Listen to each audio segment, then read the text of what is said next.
Okay, you first begin with, why does Muhammad have 12 wives? He had 12 wives, and the regular Muslim guy can have 4. Why, when a person dies, a man dies, he needs to have 72 huralain, which are like some type of angels, sex angels in paradise. But of course the biggest issue was, why does Muhammad, a 53-year-old man, need to marry a 6-year-old girl? Welcome back to Exodus 2:14. Today we're going to watch another convert story, actually an ex-convert, an ex-revert, an ex-Muslim woman finding out the truth about Islam as a religion, coming to her own conclusion by experience and self-study, and at this point in time just completely turning away and abandoning the religion completely. And we're going to listen to Mitzi Mimi, and yeah, we're just going to see what her story is about and where she's at in life and why she left Islam. I know some people aren't going to like it, but I as well want you to know that I am not a one-dimensional person. My presence on the social media is not one-dimensional. I'm not only here to show my bald head. That's not in my nature. I'm a multifaceted person with life experience and with certain type of beliefs. As you know now, I am history teacher in nature. I have certain experiences, and being a Muslim and now an ex-Muslim is one of them. And I know most of the people don't want to hear that, but that is my truth, and I will talk about it. And I see more and more people talk about it. I am so happy. I see more and more people speaking out as ex-Muslims to show to the world what Islam is really like. And there are majority of them actually are born Muslims, people who come from Islamic cultures. Last time when I was on social media, I as well was very vocal when it comes to Islam, migration into Europe. You will not believe how many people as well messaged me saying, I agree with you. However, I am now in a country where I cannot speak my truth. Really a lot. Egypt, Tunisia, Kazakhstan, and it warms my heart so much. I am so happy to see more and more people. You see, I was a convert, yeah, right? And so I'm a convert, right? And I had an Islamic marriage. And also I see a lot of people saying, oh, you must have... I was married with a Syrian man who came to the Netherlands as a refugee. And then a lot of people say, oh, your marriage must have been so shit, and that's why you view Islam so shit. So this is actually a prime example that you will come across if it comes to converts, aka reverts, Western women, going after or going for Islamic marriages, and then just by definition converting during the whole process as well, out of free will. It's always a pattern you will see. It's always quote-unquote refugees coming from Islamic countries looking for a girlfriend, a white Western girlfriend, perhaps marrying or not, having children with them or not, and at the same time also being married or having a potential future wife waiting for them through arranged marriage in their home country. So it's a pattern. I'm saying it's always young Muslim men arriving by themselves in a foreign country, a Western country, and then all of a sudden there is no issues with mingling with non-believers, mingling with women, flirting, dating, having outside of marriage sex and stuff like that. It happens. Grooming, pimping out, exploiting. These things do happen. There are books, there are of testimonies of people, there are series, documentaries. You can find so much stuff of people experiencing that stuff. And it's not just the ones that get married and try to create this new life. It's also the people that just want to use and exploit people that are not from their religion, that don't bear the same identity, religious identity, therefore being inferior according to their belief system. And it's, you see it every day. You see it everywhere you go here. Young women being naive, do not understand religion, have been raised non-religiously. Most of them were atheists, don't see the dangers, just go along with it because they see those men as being exotic. They confuse these guys with Italian men, Mediterranean men, or Spanish men because they have similar olive skin tone and dark hair and curly hair, and they all fall for that type. But they forget that in the list of desired women according to Islamic traditions or Islamic culture, if people want to call it that, is that there was always this preference for Roman girls and the lusting after Roman women, enslaving the Caucasian women.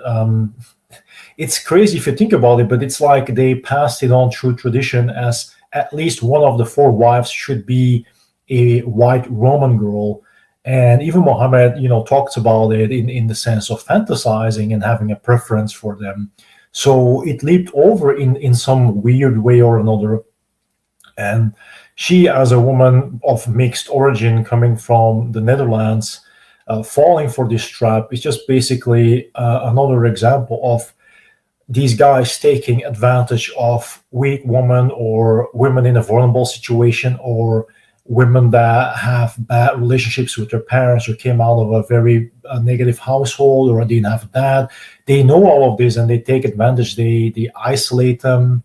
They play on their emotions, they love bomb them, and then they groom them, and then they can do whatever they want. That's why it's called modern warfare. And people are going to think about Call of Duty. Well, it's pretty much aligned in that sense. If you think about it, there is a reason why they're obsessed with conquering the world. They're obsessed with turning everything into Islam. They're obsessed with establishing Sharia law everywhere, because that's the only thing that they care about: dominating, ruling, destroying, converting. It's all about warfare. It's all about conquering. It's all about stripping away everybody's identity and personal beliefs, or at least recognizing them, acknowledge them through law, but at the same time giving them a hard day, like making them feel like they're inferior. And it's sad. But yes, most people that fall victim and become newly converts or reverts or become part of the religion, the deen, or women. Most of them are young, naive women, most of them. And if it comes to men, it's men that have been like the ones that got bullied, or the ones that weren't part of the popular kids, or the ones that were the odd ones out. Like, it's always a pattern you're going to see, and she's going to explain it. She's going to explain out of her own experience what these patterns are. Actually, no. It wasn't it was a marriage in which I did not fit. But my ex-husband was not violent. He was not the stereotypical person in some ways, yes, but in this one, no. I was actually more religious than he was. I prayed more than he did, and he was born Syrian Muslim. I am going to talk about it because that's why also Allah prefers and blesses those who are converts or reverts more than those who were born into the Islamic religion, in the Islamic deen, the deen of Islam. That's because out of their own free will, they want to be a part of it. They're more observant, they're more strict on themselves, they're more extreme, they're more fanatic in their beliefs. That's why Allah favors those type of people. And she gives a prime example is because why? It's new. It's like anything in life that's new, you're going to go for, and then at a certain point in time, you're going to reevaluate, and then you might or might not change your mind. It's also in human nature, and with some personality types, it's more present than with others. You just got to keep it in mind that that's their way to get you going. They only care about people taking that step, people joining the club, people becoming a part and expanding on numbers. They don't care if you're silently unhappy or you're questioning or you're doubting. They don't care. It's about adding numbers, increasing numbers, and using that as leverage to dominate other cultures and other beliefs. Because even if they might be tolerant according to certain laws, that doesn't mean that they care about other people, because they see them as inferior people because they're not there where they're at. So they're religiously bigger, stronger, and have more say and have more weight into the scale, put more weight into the scale. And they will let you know through society and culture once they're transforming it, once they're hijacking it. And that's the sad part. But you only come to that truth and understanding once you experience it yourself. It's like you can look at an outsider and see it, but it's still going to be different if you're inside and you experience it. And that's what she's sharing. As a European, I'm going to say it, I am right-wing because I am a European and I see my country and my nation actually not only as a European. So this is a photo of me while I was Muslim with my mother. As you can see, my mother is a person of color as well. So I don't want to hear the BS about being racist and blah, blah. The world would be a much safer, prosperous, intelligent, if this religion would disappear from the earth. And you do that with education, telling people this is what it really is from the in every way. And don't say, oh, but this person on YouTube says this person. No, go read the stuff yourself. That is what made me Muslim. I became Muslim because it was such a mystery for me. It was such a beautiful old. Most of the people who convert to Islam, I was one of them, you either have some type of mental problems, you know, like something happened in your past, you have like traumatic experience, somebody died, something happened to you, and you want to have some type of comfort with this trauma. And religion is one of the things which you, because in religion there is some type of explanation for your pain. It's very psychological, and you get. And if you then meet people who are Muslims and they are so nice to you and they are so kind and they are so welcoming, you can feel as if this must be the answer to my issues, you know. I think this is for a lot of comforts. You want to be part of something bigger. You want something to answer to your pain. You know, that's the thing. What they do, they use the weakness of the Western nations against them by giving them or providing them the so-called solution or the answer to their problems. It has to do with, you know, I'll give you examples. Let's say you're isolated, you don't have any friends, you don't have any close-knit family members you can bond with. You're basically by yourself, but human nature longs for certain things like bonding, intimacy, love, companionship, friendship, tribalism. Like all these things are engraved in our DNA. Now, what does Islam do as a religion? They come out of a Abrahamic tradition. They come out of middle I wanted to say Middle Ages. They come out of a Middle Eastern branch where they have those things standardly. You know, like there are places in the world where these things are still highly preserved, and it's what we would call traditionalism. It used to be present in Judeo-Christian or Western nations. You can still find it in Eastern cultures, Far Eastern cultures. You can still find it in Middle Eastern cultures, African cultures. There are some Native Americans, you know, that are left that still try to uphold it. These things used to be ingrained in our DNA, in our mind, in our blood, in our heart. And all cultures practiced it in some type of way, shape, or form. But it got lost along the way if it comes to Western countries. And there is a reason why it happened. And I'm not going to go into that now because that's for a different video, a different story. But it's done deliberately for whatever agenda you might or might not believe in. And Islam knows this as a religious institute and wants to play on that fear and weakness by providing a solution to those people, basically being the snake whispering in your ear and lying and making false promises. And then they drag you in because you're in a weak place, you're in the lowest moment of your life, and you don't see a way out besides that. And then you get that embrace, that acceptance, that love, that brotherhood or sisterhood and that friendship, and you feel all those things, and it's all brand new and it's everything you ever wanted. and then you just completely indulge and indulge and indulge, but you skip over the essential parts. You skip over what is equally relevant to understanding the religion. Any religion, basically. It doesn't have to be Islam only, but any religion, that you understand that it's not only the good things that you experience that is more cultural tied. It's more a cultural thing than a religious thing, but it's when culture and religion intertwines and you can't distinguish it anymore, then you think it's the religion that provides you with these answers and solutions and wholesomeness. Now you accept that and you find your calling in that, and then you just go with it for many years until you start seeing the cracks. You start seeing the cracks in the porcelain, and then you're going to go in personal investigation and you're going to ask many questions. But that's what you should have done at the beginning, before converting, before reverting, before adopting that foreign religion. And that's the thing. What you also notice with relationships, when people get love bombed and blinded by people that have ill intentions, they don't see the dark side of that person. They only see the good side, and they will keep and stick to it and believe in it, even if they're in an abusive relationship, because they're in denial. And the same goes with religion. People will pretend they're not in a cult, but they're stuck in it and they can't get out. And they will keep lying to themselves and others that they're not in a cult, it's their own free will, can do whatever they want, and everybody else is brainwashed.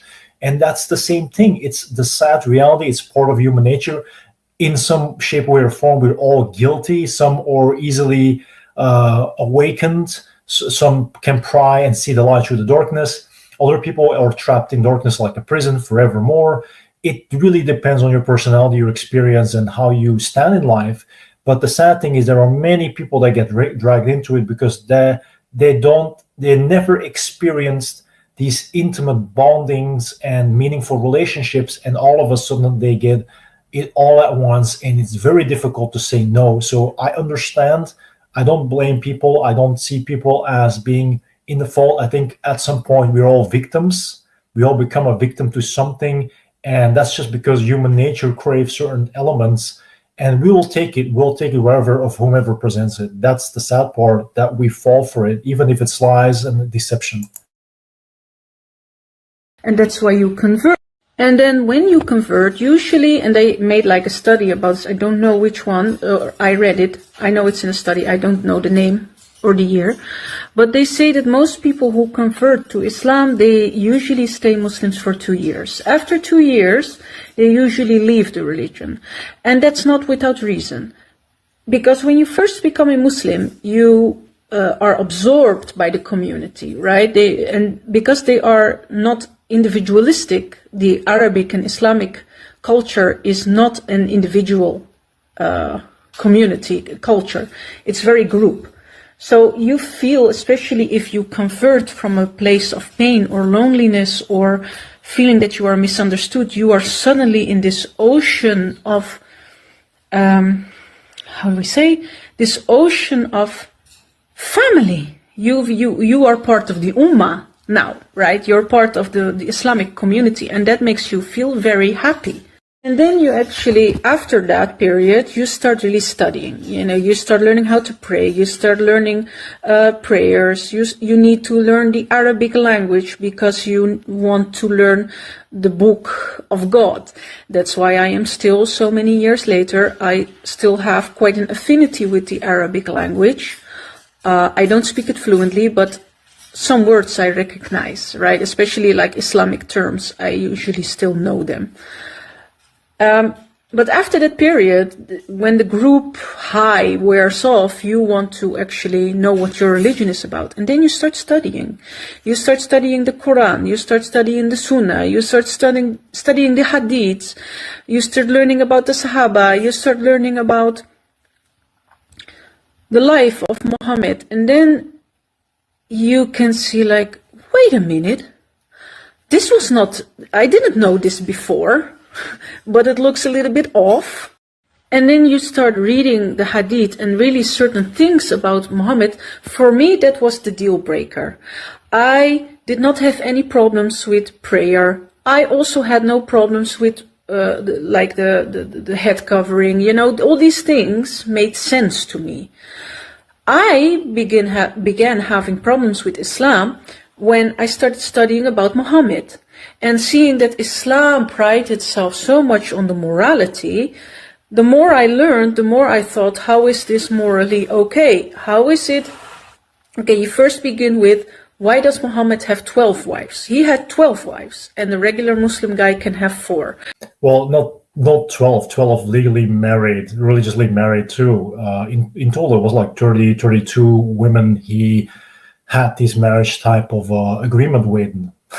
Non-religious marriages as well, basically just concubines and sex slaves and side women and all that stuff.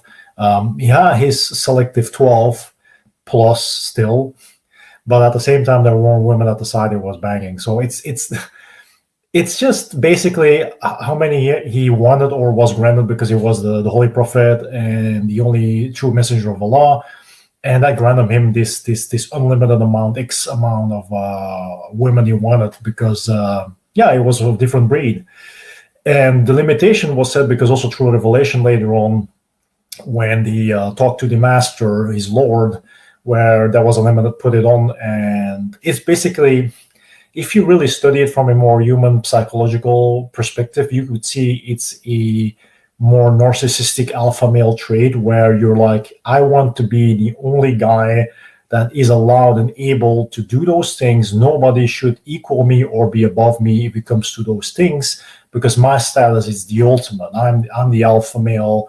I'm the Chad. I'm the big dog around the block. Like in that sense, that mindset, it's a narcissistic trait. It's an ego thing.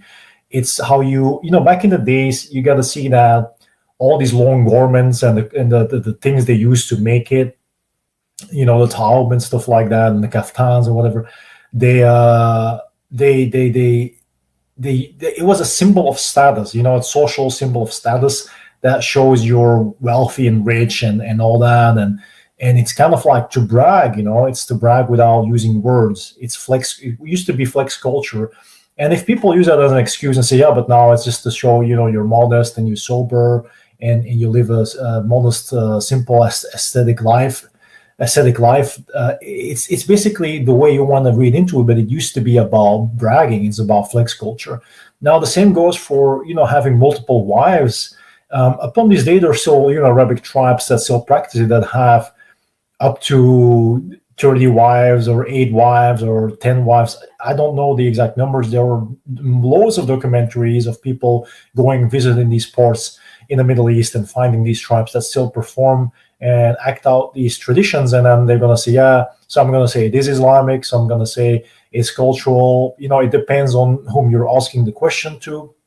But the point is that it's also part of flex culture. Look, I have so many women and so many sons, and that gives you a certain status in the tribe and in the culture and the community. And that's something they're still practicing. It's not because they say, we're fine with just having one wife. At some point, they get the itch, and at some point, they do want to have an extra religious marriage. And you'll hear stories that first they were married, or they already had their first wife in their home country, then they flee, then they marry a new woman and have children with, and then they have 2 wives all of a sudden. Then they bring in the second wife, then maybe there is a divorce, then they're going to look for a third wife, and then even a 4th wife, and then return to their home country. It's always this type of complex scenario where the urge and the need to have multiple women to play their roles within the household and to be quote unquote sisters from one another, different age categories, and just being able to have this freedom to do whatever you want in a certain way. With those women, see them as usable disposable objects, but then at the same time taking care of them and their needs. But it's more about your needs. So that narcissistic element, that ego thing, that alpha thing, is ingrained into the system, that religious system. And you will see, because it also attracts a lot of young men that are like that, basically, what people would call the macho culture. They want to brag, they want to flex. It's about materialism, it's about possession, it's about dominance, it's about asserting your dominance, being the alpha, and all in a very toxic way. You will see there are a lot of Muslim women in Western countries specifically that also either end up single moms, get divorced, or they just completely refute Islam as a religion. They change their mind, they change their ways, and there are even Muslim women that rather get married to non-Muslim men or men that aren't from their same cultural background, and then maybe convert just to please the family, to keep it traditional. I've seen it. I've been in that scenario too. It's more common than people want to admit in the West. Muslim women in the West is totally different than Muslim women coming from Islamic countries, and they also are going through some type of a cultural/religious shift, but it's just taboo. It's not allowed to be talked about because it brings this type of disgrace upon the family. It's like she said, because it's not a Muslim thing. It's actually a Middle Eastern thing, an Abrahamic traditional thing, where people used to identify with their fathers and fathers' trade, and they used to be part of the community. They used to be, it's like a body with all the organs. They wouldn't function solemnly by themselves. It didn't exist. You were part of the community. You represented your father's job or your father's trade, and that's your contribution to the whole body called, society or your tribe. And selfishness wasn't accepted. It was not allowed. Me time and all that stuff. Any type of tribe in the world practice this stuff, but it's an Abrahamic thing as well. So people that don't know other stuff, they're always going to be, it's Islamic. It's not Islamic. It is not Islamic. You can find it in other parts of the world as well, where it still operates like that. And that's just something that people don't know or unaware of or unfamiliar with in the West, young people. And it's in their nature. They crave it, and that's why they go after it, regardless if it is Islam or not, because it could have been another religion too.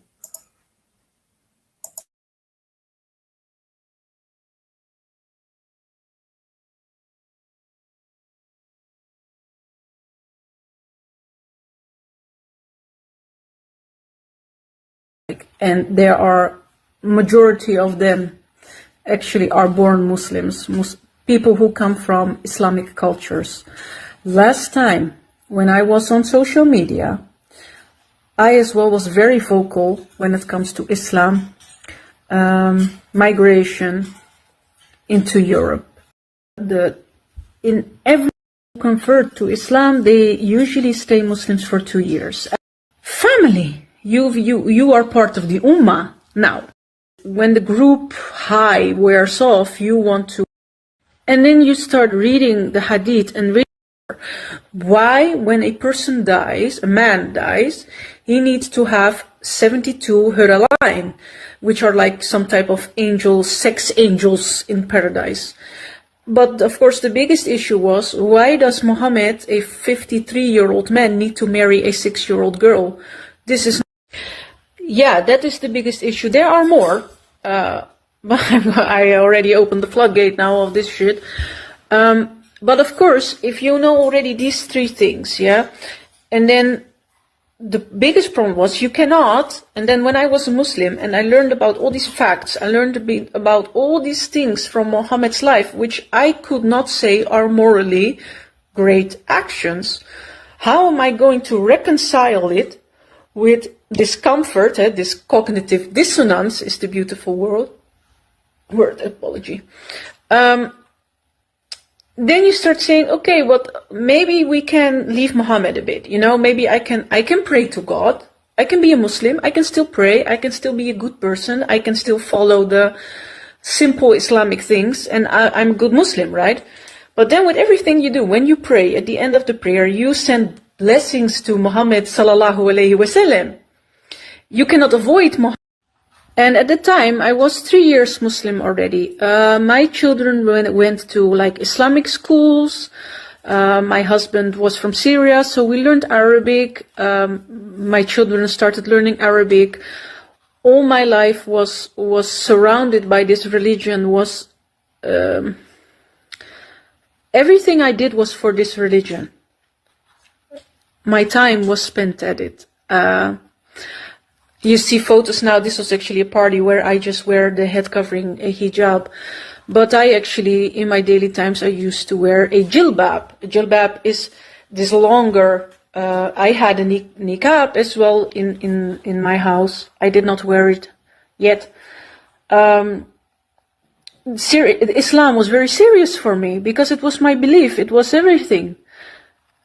But the more I read about Muhammad, I thought, no, I cannot. This man is not the perfect man. He cannot. So I experienced a lot of cognitive dissonance. I felt uncomfortable. I do get personally a lot of peace and happiness from this religion. It gives me purpose, but how can it be so bad? So believe me, it's not that I don't understand Muslims. I understand very much why people are Muslim. I was one. I know it. It comes from a place of love. It comes from a place of wanting peace. That's all fine and great and good. Yeah, that if you personally you find peace, that's great. There is, however, there is a part of Islam, which is actually not the base. It's the core of Islam, that it wants to submit and subjugate and control and dominate. And that's what you see by Muhammad's actions. Muhammad was not a man of peace. Muhammad was a warlord and he wanted to dominate. And that is... So one of the things I did was watch on YouTube more videos. You know, of course I read the stuff myself and it gave me such an uncomfortable feeling like, no, this cannot be true. So I started watching on YouTube a lot of videos where Muslims would talk with Christians or with atheists and they would exchange ideas. And actually the more I did that, and I especially started listening to ex-Muslims who are of like Islamic origin, born Muslims, because I think they have the most experience with it. They come from those countries. I'm just a Dutch girl, basically. And the more I got more and more the feeling like I have to say that I agree with the atheist. I have to agree with the Christian.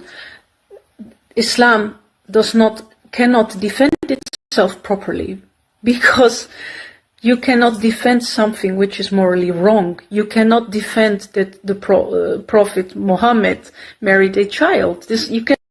So then you have to come to a certain point where you can say, can I believe that a man who actively murdered Jewish tribes, who actively gave command to murder all critics of him, and a man who had 12 wives and who had sex with all those wives in one night, that's just disgusting, and who was a pedophile, who slept with a 9-year-old child as a guy in his 50s. Can I accept that this guy was sent by God? I cannot accept it. And what a lot of Muslims do, they come up with all kinds of coping mechanisms. Yeah, okay, yeah, we know he slept with a child, but God allowed it. You know, because they cannot let go of it, and I understand this, and it's painful. And so there comes a point where you have to see all the evidence before you about the nature of this religion. And so I'm only talking about Muhammad, right? There are so many things you could talk about Sharia as well. Sharia law, which is a collection of laws, but just the certain type of laws.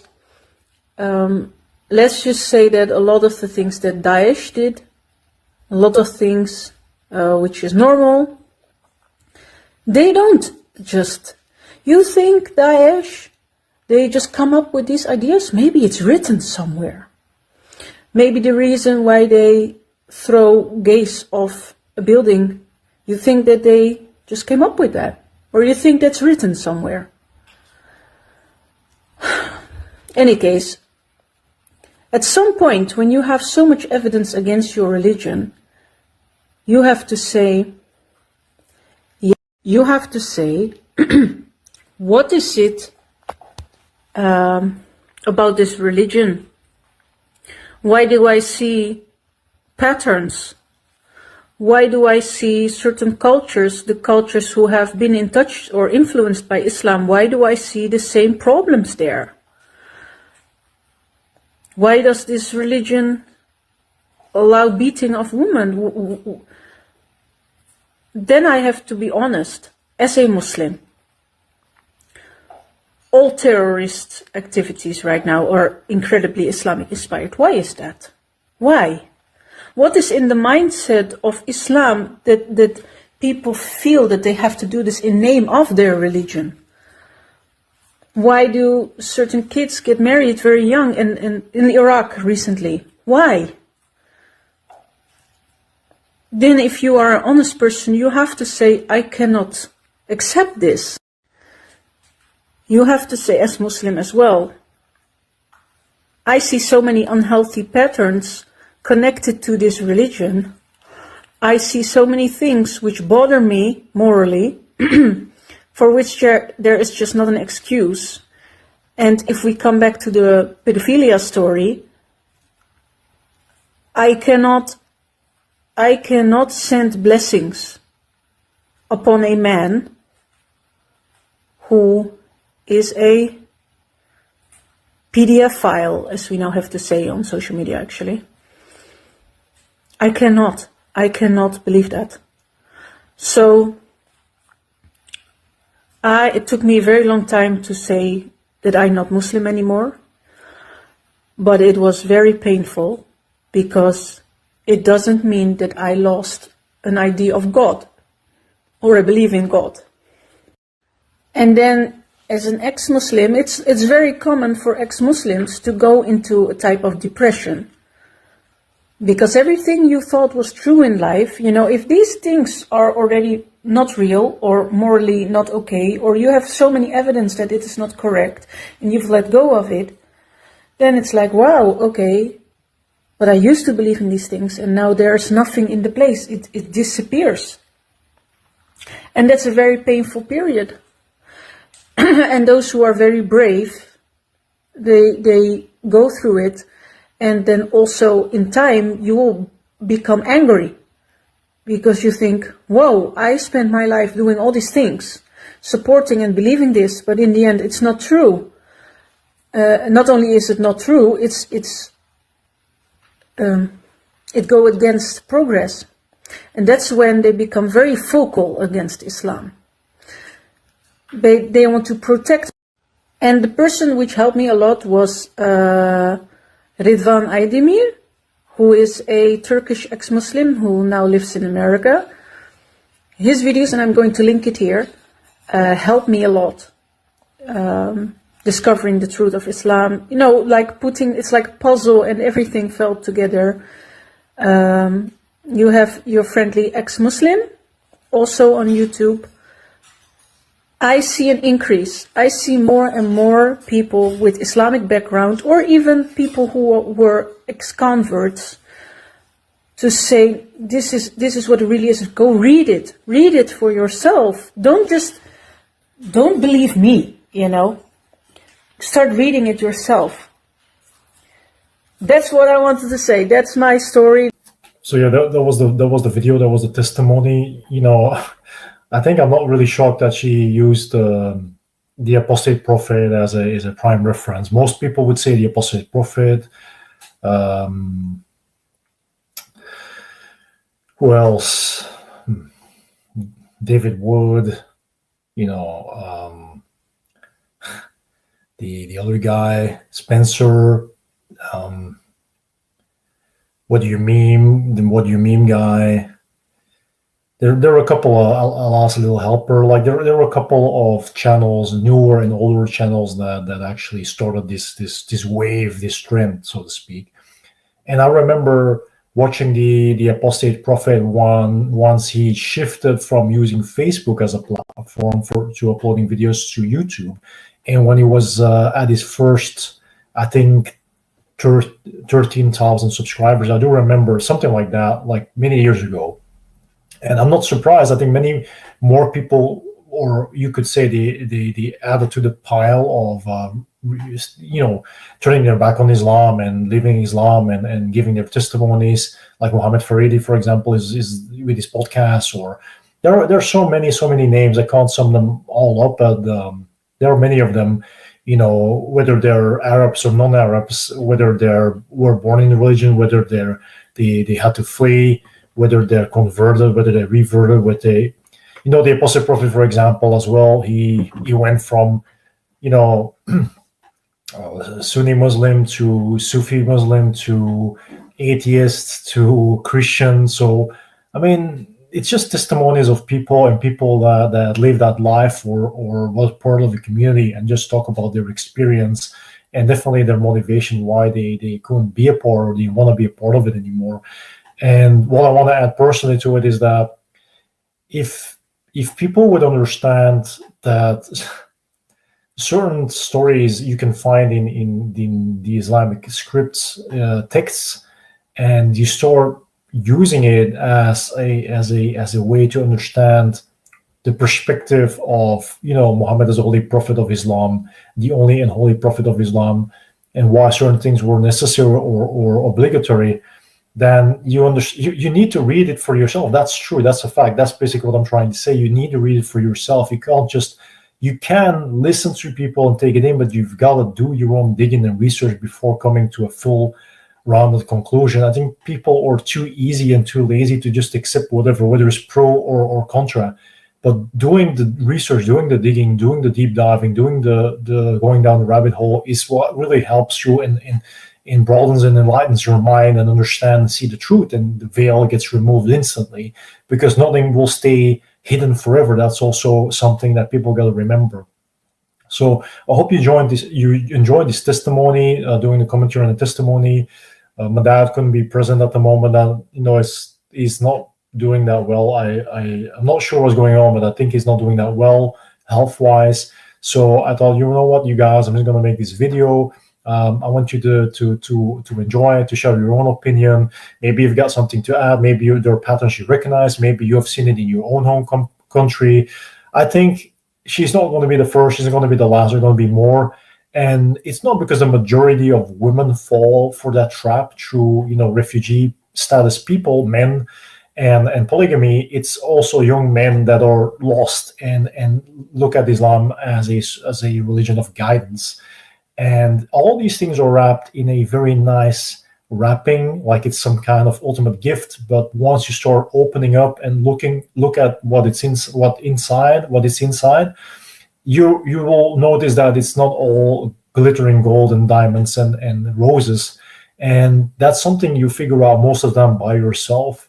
And it's with anything in the world. Everything appears nice and beautiful and perfect, but is rotten at the core. But you will only know if you spend the next amount of time really paying attention, really understanding and learning, really coming to a full conclusion.